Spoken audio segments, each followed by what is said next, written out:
अब हमें बनानी है 12 सिंगल क्रोशिया। 12 सिंगल क्रोशिया बनाने के लिए सबसे पहले हम एक चेन बनाएंगे, फिर इसी यहीं पर हम बनाएंगे एक सिंगल क्रोशिया, दूसरी सिंगल क्रोशिया। हर एक सिंगल क्रोशिया में हम एक एक सिंगल क्रोशिया बनाते हुए 12 सिंगल क्रोशिया बनाएंगे। अभी मैं आपको बना करके दिखाती हूँ। यहाँ 12 सिंगल क्रोशिया बना चुके हैं। अब जहाँ शुरुआत की थी वहाँ पर हम इसको स्लिप स्टिच से इस तरह से जोड़ देंगे। फिर एक हम बनाएंगे चेन। अब इसके बाद वाली सिंगल क्रोशिया में हम बनाएंगे, फिर इसके बाद वाली चेन में हम बनाएंगे एक इनकम्प्लीट। 3 लूप दिखाई दे रहे हैं, तीनों लूप का एक लूप बना देंगे। फिर इसके बाद हम बनाएंगे 2 सिंगल क्रोशिया, 1 और ये हो गया 2 सिंगल क्रोशिया के बाद हम बनाएंगे एक इनकम्प्लीट सिंगल क्रोशिया और दूसरी इनकम्प्लीट सिंगल क्रोशिया। तीनों लूप में से एक लूप बना करके निकाल देंगे। एक इनकम्प्लीट सिंगल क्रोशिया और ये दूसरी इनकम्प्लीट सिंगल क्रोशिया।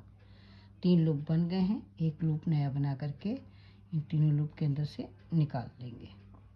इसके बाद हम बनाएंगे 2 सिंगल क्रोशिया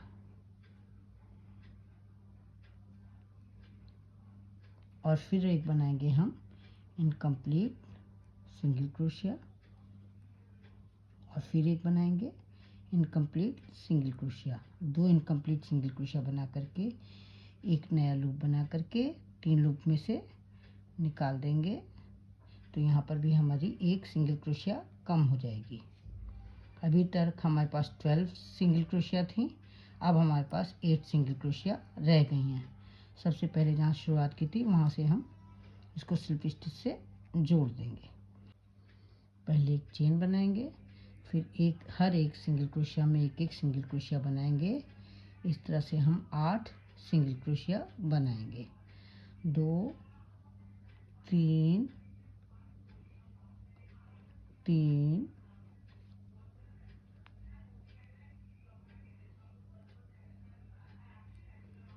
4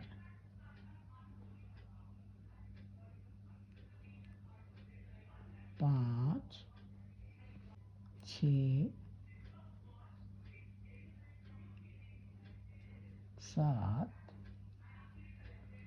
और ये 8 सिंगल क्रोशिया बना करके जहाँ से शुरुआत की थी वहाँ पर स्लिप स्टिच से इसे जोड़ देंगे। से शुरुआत की थी वहाँ पर स्लिप स्टिच से इसको जोड़ देंगे। ये धागा थोड़ा सा लंबा ले लेंगे। अब इस तरह से हम इसके खुले हुए मुंह से फाइबर डालेंगे।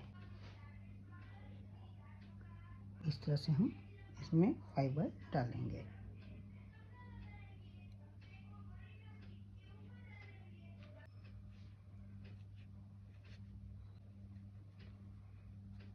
एक चेन बनाएंगे,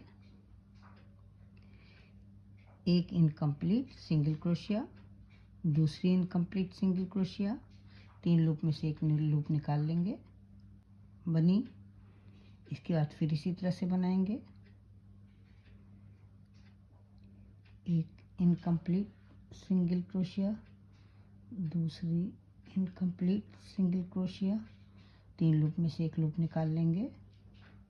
तो ये हमारी दूसरी सिंगल क्रोशिया बन गई। फिर इसी तरह से एक सिंगल क्रोशिया इनकम्प्लीट, दूसरी इनकम्प्लीट सिंगल क्रोशिया और इसके बाद 3 लूप में से एक लूप निकाल करके एक सिंगल क्रोशिया बनाएंगे। फिर इसी तरह से करेंगे, 4 बार इस तरह से करेंगे तो हमारे पास 4 सिंगल क्रोशिया बनेंगी। पहले 8 थी और अब यहाँ पर हमारी 4 सिंगल क्रोशिया हो गई हैं। ये हो गई हमारी 4 सिंगल क्रोशिया। अब इसके बाद ये आगे एक स्लिप स्टिच बना करके इसका मुंह बंद कर देंगे। ये हमारा वाटरमेलन स्लाइस बन करके तैयार हो गया है। एक चेन बना करके धागे को लंबा सा खींच करके कट कर लेंगे। निडल में वूल डाल करके अब इसको इस तरह से धागे को हाइड करना है, इस तरह से फंसा करके हाइड करेंगे। थोड़ी थोड़ी दूर पर धागे को फंसा देंगे और इसके बाद इसको धागे को कट कर लेंगे।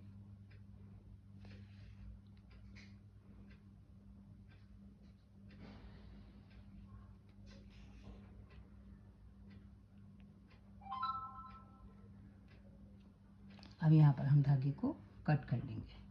काले रंग के धागे को नीडल में लेकर के इससे इसके सीड्स बनाएंगे। सबसे पहले ऊपर वाला सीड्स बनाएंगे, ये इस तरह से। फिर इसके बाद साइड के सीड्स बनाएंगे।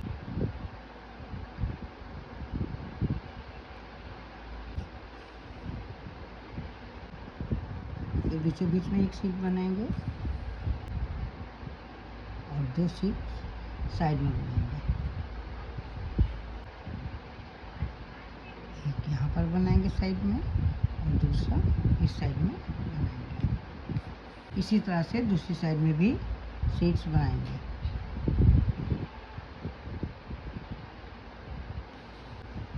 अभी मैं आपको बना करके दिखाती हूँ।